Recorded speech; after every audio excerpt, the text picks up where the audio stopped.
Ho, ho, ho! Welcome everyone to a Christmas weekend edition of NoDQ&A video right here on NoDQ.com, the YouTube channel, and NoDQ&A videos affiliate ringsidenews.com. I hope you're all having a safe and fun holiday weekend. I got the Mick Foley Christmas beanie on, which I got courtesy of ProWrestlingCrate.com. Sign up today, you get monthly crates in the mail. Your first crate, you can get 20% off if you use the coupon code NODQ. Just throwing that out there. Anyways, got your questions from twitter.com/AaronRift with the hashtag PAIV. First one today comes from Thomas Vargas. Do you think Triple H will cost Seth Rollins the Royal Rumble? Time will tell. I think that if Seth Rollins is entered into the Royal Rumble match, then there is a possibility of Triple H interfering. I think if the plan is to do the match at WrestleMania between Rollins and Triple H, then we will see Triple H show up at the Royal Rumble. That's what makes sense.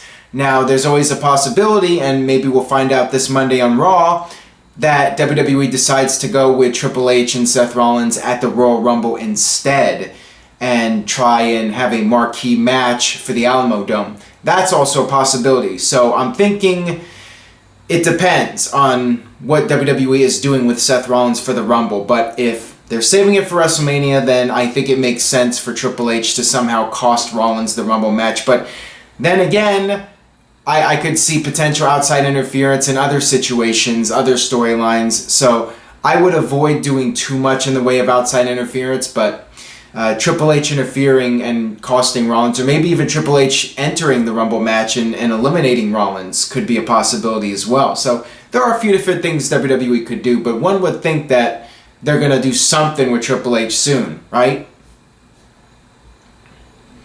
This one comes from MCDB. AJ and Miz could get lost in the shuffle come Mania. Could they face off with AJ as a face representing Bryan? That's interesting. I mean, I think that would work if WWE wanted to do that storyline where Daniel Bryan recruits someone to take out The Miz, but I would rather WWE bring up somebody like Samoa Joe to face The Miz, or have Bryan bring in an NXT talent, somebody like that, Nakamura, somebody that Bryan could bring in and have him take out The Miz and establish a new star. With AJ, you know, as much as I love what The Miz has been doing, I might see that as a step down for AJ for WrestleMania. I'm not sure. It depends on how well they told the story with Bryan and The Miz and how they introduced the situation. But I don't know. I have mixed feelings about it. Let's just put it that way. This one comes from Daniel Lynch. Should WWE do a double turn with AJ Styles and Dolph Ziggler? As much as I think AJ would do better as a babyface, I'm not sure I would go with that at this point. And now that Baron Corbin is added to the mix, I'm not expecting that to happen.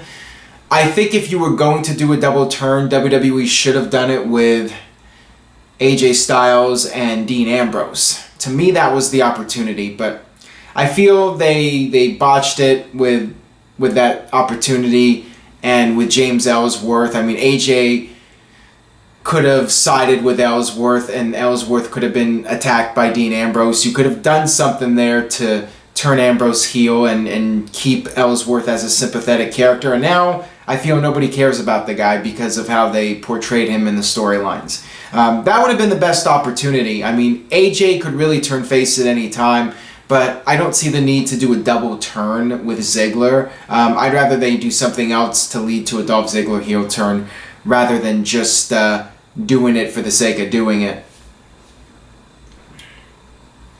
This one comes from Grassy Knoll Killer. Would an AJ Styles versus Samoa Joe match at WrestleMania be a headlining match, or would it be lost in the shuffle? I would hope that it would be a headlining match, but you have to keep in mind that there are so many other big potential matches for WrestleMania. You know, you have the obvious one, John Cena versus Undertaker, Triple H versus Seth Rollins maybe. AJ Styles versus Joe I think would be huge, but is the company really going to put Joe in that high profile a match yet? I mean, he hasn't even debuted on the main roster yet, so let's wait and see what happens with Joe. I mean, I'm not sure they're going to push him to the moon right away, even though I think they should. I think they should have debuted Joe at Survivor Series, but, you know, they didn't do it. Joe, depending on how they push him, could be in a high-profile match at WrestleMania, but I'm not expecting him to be in, like, one of the top 3 matches. And let's face it, at this point, if he's even at WrestleMania in any kind of match, you know, that's a big deal. And I think we should be happy with that if Joe does get a WrestleMania match. But that's not even a guarantee at this point. Got this one here from Lime Tennant. Am I the only one who thinks it should be Undertaker putting over AJ at the Royal Rumble and not the other way around?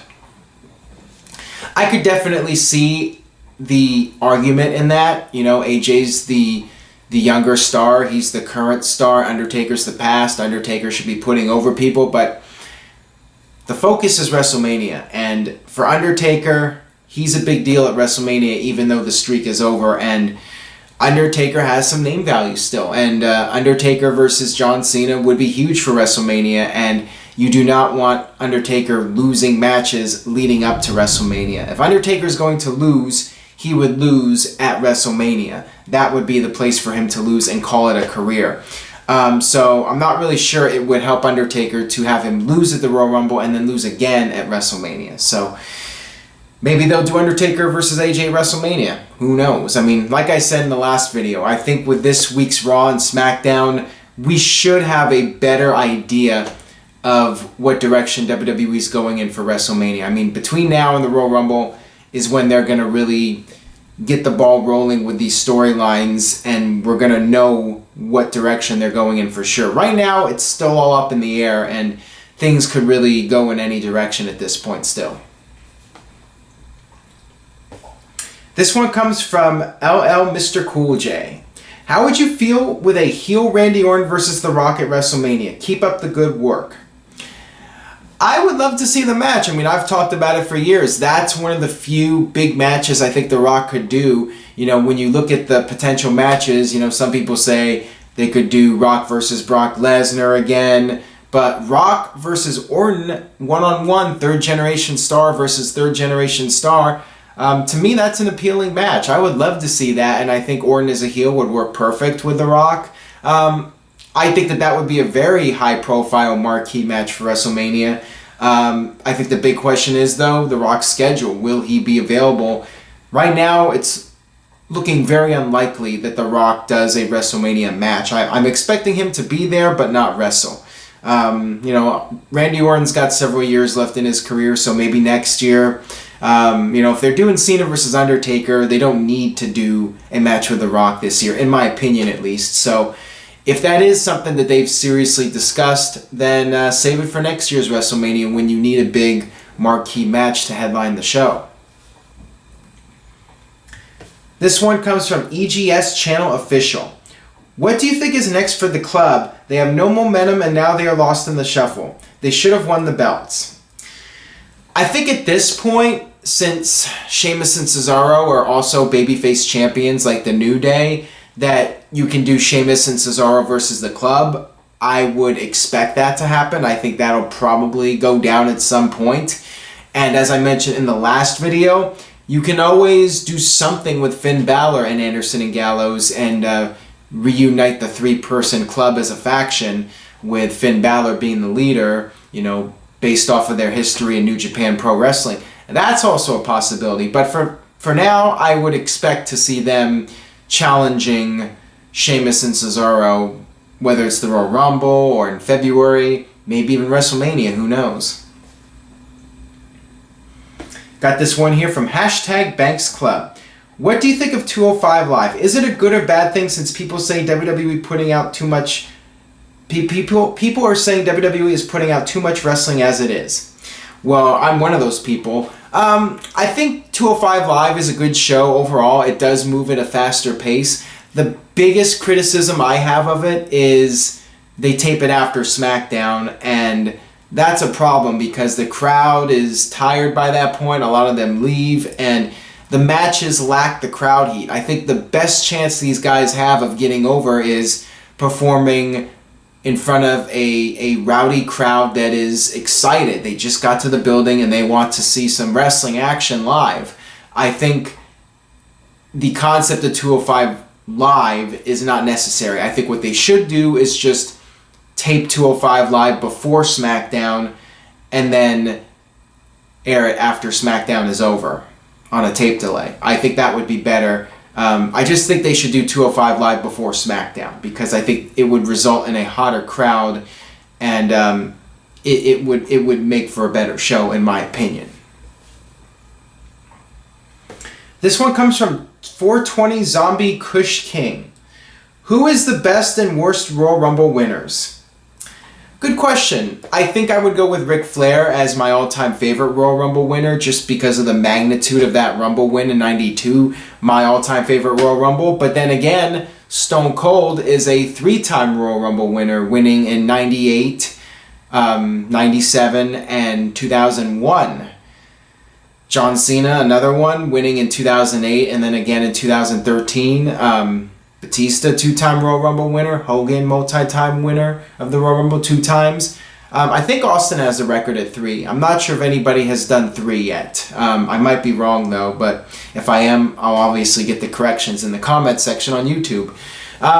As far as the worst Rumble winner goes, I mean, I'll go ahead and be the cool guy to say Roman Reigns because that was a disaster. I mean, let's face it, whether you're a Roman Reigns fan or not, that did not go over well with that crowd. And yeah, he got booed out of the building, even with The Rock there.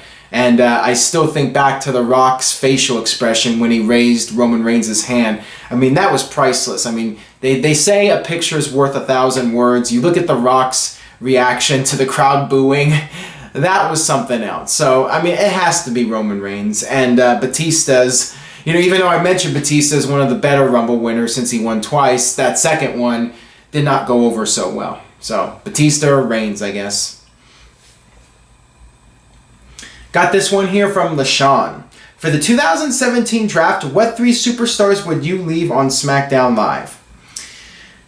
I think I would leave the guys that are doing well on SmackDown and there's no need to move them.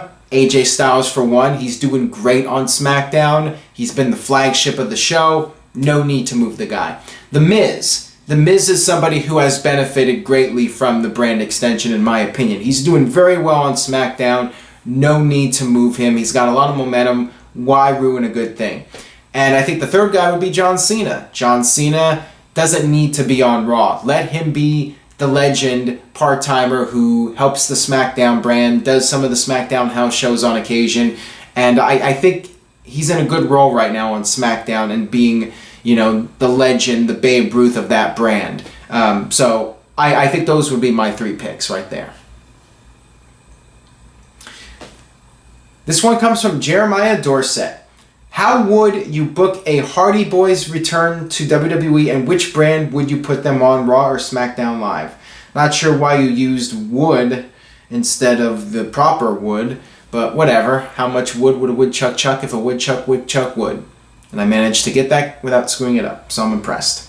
The Hardy Boys, I mean, I think I would go with the obvious feud. I mean, everyone's talking about the Broken Hardys versus the Wyatt family, and the Wyatts, I mean, Bray Wyatt has responded publicly to the Hardys saying, you know where to find us. I think that would be the match to do because the Hardys are doing all this wacky, supernatural, crazy stuff. I think it would be a good fit, the Hardys versus the Wyatts. I think that would be very entertaining.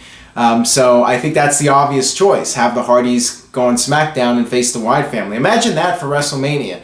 The Broken Hardys versus the Wyatts, Randy Orton and Bray Wyatt for the tag team titles. I mean, that would be awesome. That would be delightful. Got this one here from Ryan is War. Hey Aaron, do you think that they should do a Queen of the Ring special in July and the winner of it gets a title shot for SummerSlam? I like that idea. I like the idea. I mean, yeah, on one hand, it's getting a little silly now with WWE. Every time they do a women's match that hasn't been done before, they're saying it's, you know, history making and so forth. But why not? I would be entertained by a Queen of the Ring tournament. I think that would be a good thing to do, and maybe even do a pay-per-view you know, with Queen of the Ring, and then have that be the feature attraction of the show. I mean, we're in this era now where it doesn't matter. You know, it's not like people are paying $50, so why not? Why not let the women be able to be the center point of a pay-per-view, and then, yeah, the winner gets to challenge the champion at SummerSlam. I like the idea a lot, so I would definitely consider doing it if I was WWE. So you guys, if you like the idea, tweet it out to Triple H. You know, he's the man. He's the guy that can make it happen. That'll do it for NoDQ&A video. Thank you all very much for watching. Again, have a happy and safe holiday weekend. Stay tuned to NoDQ.com. Thank you for taking time out of your Christmas weekend to check out today's video. I appreciate it. Please spread the word about NoDQ&A video. Tell Santa, leave a note for him with the milk and cookies. Let him know, hey Santa, check out NoDQ&A video while you're at it. That'll do it. I will see you guys next time.